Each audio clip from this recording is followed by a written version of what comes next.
বাবার বাড়িতে আজকে আমার বছরের প্রথম রোজা। আজকে আমি আমার বাবার বাড়িতে আসলাম আর ইফতারের আয়োজন সবকিছু নিজ হাতেই করতেছি আলহামদুলিল্লাহ। সব রান্না বান্না আমি নিজের মন মতো করে আজকে করব। ইফতারের জন্য আয়োজন করব, যা যা বাজার লাগে সবকিছুই নিয়ে নিছি। ইফতারের সময়টা তো আব্বু অফিসেই থাকে আর বাড়িতে আম্মু থাকে আর আমার বয়স্ক দাদি। ওরা যে কি খায় ইফতারে নিজেদেরই কোনো ঠিক নাই, তাই আজকে আমি নিজের মন মতো করে রান্না বান্না করব, ইফতারের আয়োজন করব। রান্নাঘরে এসে দেখি আম্মু আগে থেকে সেমাই রান্না করে রাখছে। সেমাইটা কিন্তু আম্মুর নিজের হাতে বানানো, মানে আম্মু ময়দা দিয়ে সেমাই বানিয়ে ভেজে সেই সেমাই দুধে ভিজাইছে। ইফতারে আজকে আমি বিরিয়ানি রান্না করব, সাথে ভাজা পোড়া ফলমূল সবকিছুরই আয়োজন করব। আমার আম্মুর কাণ্ড দেখো, পেঁয়াজ কুচি করে সে ডিপ ফ্রিজে রেখে দেয়, যখন দরকার পড়ে এই বরফওয়ালা পেঁয়াজগুলো বের করে করে রান্না করে। একা মানুষের সংসার কি যে করে নিজেও জানি না। তো প্রথমে কিছু পেঁয়াজ আমি ভেজে বেরেস্তা বানিয়ে নিচ্ছি। কয়েকদিন আগে শ্বশুর বাড়িতে আমি বাসমতি চালের বিরিয়ানি রান্না করছিলাম, সেইটা দেখে নাকি আমার আম্মুর খেতে অনেক ইচ্ছা হয়েছে, তাই আজকেও আমি আম্মুর জন্য বিরিয়ানি রান্না করব। একটা কড়াই চাইছিলাম আম্মুর কাছ থেকে, দেখো কি বিশাল কড়াই দিছে।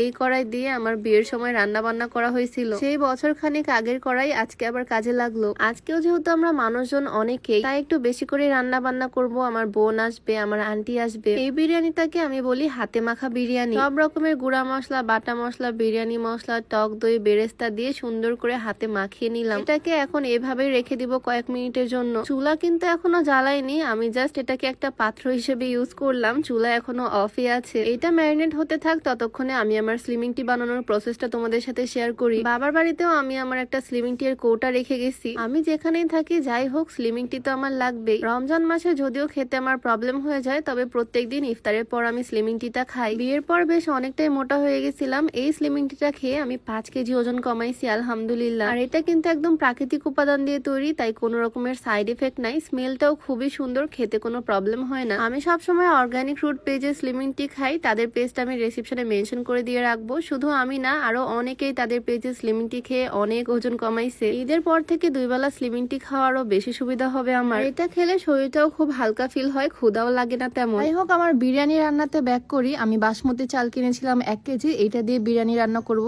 1 কেজি চালের বিরিয়ানি কিন্তু অনেকটাই হবে। এইদিকে ম্যারিনেট করা মাংসের মধ্যে একটু পেঁয়াজ কুচি, একটু সরিষার তেল দিয়ে ভালোভাবে আবারও মাখিয়ে নিচ্ছি। আর ফাইনালি এখন আমি চুলাটা অন করে দিচ্ছি। এই বিরিয়ানির রেসিপি মেবি এর আগেও তোমাদের সাথে আমি শেয়ার করছি। এই বিরিয়ানিটা অনেক মজার হয়, আমার আম্মু খেতে চাইছে, সেজন্যই আজকে বানানো। আমার আম্মু এদিকে প্রেসার কুকারে গরুর মাংস তুলে দিল, আর এদিকে ছোট মাছ চচ্চড়ি রান্না করতেছে। আম্মুকে তো বলেই দিছি আজকে রান্নাঘরে আসারই দরকার নাই, তারপরও আম্মু তরকারি 2টা করলো, কারণ ইফতারের পর রাত্রেবেলা আমার আবার ভাত তরকারি ছাড়া হয় না। এদিকে বিরিয়ানির মাংসটা আমি সুন্দরভাবে কষিয়ে কষিয়ে সিদ্ধ করে নিচ্ছি। বিরিয়ানির মধ্যে আলু হলে খেতে আরো বেশি টেস্টি লাগে, তাই কয়েকটা আলু বড় বড় সাইজের টুকরা করে সরিষার তেলের মধ্যে ভেজে নিচ্ছি। একটু লবণ, একটু মরিচের গুঁড়া, একটু হলুদের গুঁড়া দিয়ে সুন্দর করে ভেজে এই মাংসের মধ্যে দিয়ে দিলাম। বিরিয়ানির জন্য মাংসটা আমার রান্না করা কমপ্লিট। বিরিয়ানি রান্নার মেন প্রসেসটাই শেষ, এখন জাস্ট রাইসটা করে নিব। সেজন্য একটা পাতিলের মধ্যে বেশ খানিকটা পানি সুন্দর করে ফুটিয়ে নিলাম, তার মধ্যে লবণ আর গরম মশলা দিলাম, আর এর মধ্যে চাল দিয়ে দিলাম। চালটা আগে থেকে একটু ধুয়ে রাখছিলাম। চালটা দিয়ে ঢাকা দিয়ে রাখলাম কিছুক্ষণ, এর মধ্যেই সুন্দর করে ফুটে উঠছে। চালটা প্রায় 80% এর মতো সিদ্ধ হয়ে গেছে। আর তারপর একটা ছাঁকনি দিয়ে চালগুলো তুলে কড়াইয়ের উপরে দিয়ে দিলাম। নিচে মাংসগুলো আছে আর উপরের লেয়ারটা রাইসের, তার উপর দিয়ে একটু বেরেস্তা, ঘি আর কাঁচামরিচ দিয়ে ঢেকে দমে দিয়ে দিলাম। আলহামদুলিল্লাহ, আমার বিরিয়ানির প্রসেস কমপ্লিট। এখন ভাজা পোড়াগুলো করে নিব।